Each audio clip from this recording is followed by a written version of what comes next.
Izay mikasika ny raharava ary simba tany Mahajanga iny fa samy maniry ny hanatsara ny fiainany kosa ny olona tsirairay rehefa vanim-potoana tahaka izao no hitsirina izay nofinofy izay hoe te hanambola be amin'ity taona ity na ihany koa te hanitatra ny orinasa koa.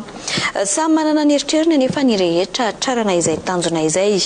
Hatreto ny ankamaroan'ny malagasy rehetra dia hiditra amin'ny fantarana na fampiasam-bola ka ny fampifindramam-bola amin'ireny microfinance ireny no mbola manjaka ao anatin'izany. Iroso amin'izay fampindramam-bola ho fanampiana ny mponina izay koa ny fitondram-panjakana amin'ny alalan'ny positra malagasy araka ity tatitra hoentin'ny Seno Ramanantsoa ity.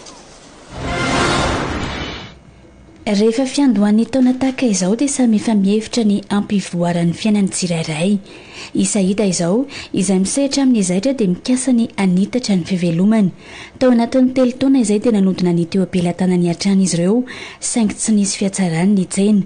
Amin'ity taona ity ampitombo ny karazana zaitra ataony izy ireo ary ilana vola tapitrisana izany raha ny nambarany. Eo amin'ilay entana satria indraindray ilay entana izany miakatra ny vidiny. Les produits les ahodina zany indray miakatra rehefa ka vaninandro ny fetifety reny izy tena krismasy ianona teo zao tena miakatra ambony be mihitsy dia teo koa zany nisy an'le crise koa teo talohan'ny krismasy tena taloha fifidianana iny crise ny entana tsy dia nisy vola firy zany natao amin'le izy mieritreritra hoe mba ampitombo anazy. Manana ny safidy ny tsirairay amin'ny fomba ahazoana vola anitarana ny fivelomany. Ny ankamaroan'ny malagasy izay miroso amin'ny findramam-bola amin'ireo orinasa mpisehatra amin'izany.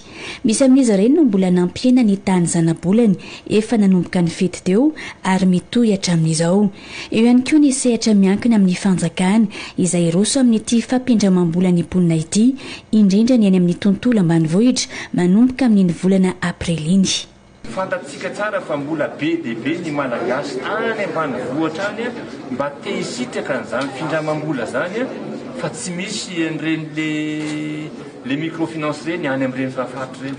Ny positra malagasy anefa manana masoivo ny ohatra ny 500 ary indrindra fantatsika tsara fa lafo dia lafo ny taux d'intérêt alaina amin'ireny fampindram-bola reny amin'izao fotoana izao. Ny tanjonay zany dia ny hampidinana arak'izay azo atao ny taux d'intérêt alaina amin'ny olona mindram-bola mba hamposihana ny olona hindram-bola hampiasa ny vola.